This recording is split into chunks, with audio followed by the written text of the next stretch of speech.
আসসালামু আলাইকুম। কি অবস্থা, সবার কেমন আছেন? ভাবছিলাম আমরাই বেশি অভদ্র বা আমরাই বেশি খারাপ। এখন থেকে আমাদের চেয়েও বেশি খারাপ লোক আছে। এখন রিপন ভিডিও গ্রামের মানুষ সবাইকে সবাই তাকে খুব ভালো জানছিল।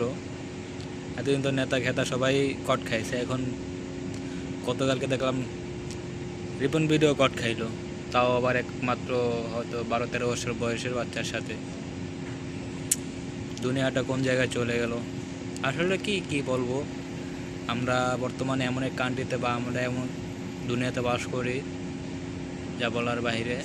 নামাজ রোজা তো নাই গা, মানুষ মানুষের মতো চলে, নিজের মতো যার যা চলে। আল্লাহ কি বলছে কোরআনে ওগুলো কোনো উল্লেখ করার বা পালন করার কোনো মানে মনে করেই না যে এগুলো একটা।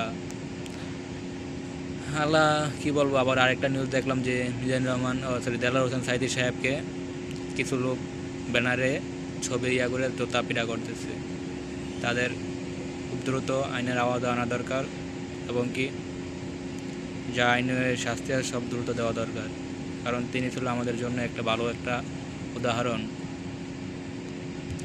তো সবাই বেশি বেশি শেয়ার করবেন, আরও সাবধানে থাকবেন। এখন বর্তমানে বাংলাদেশে কট খাওয়ার সিজন চলতেছে। যাই যা করেন সাবধানে করবেন। আগে চায় দেখবেন সিসি ক্যামেরা বা কোনো লোকজন আছে নাকি আশেপাশে, তারপরে করবেন। নাহলে আপনি কট খাইয়ে গেলে পুরো আইকাল আবাস। তো ভালো থাকবেন সবাই।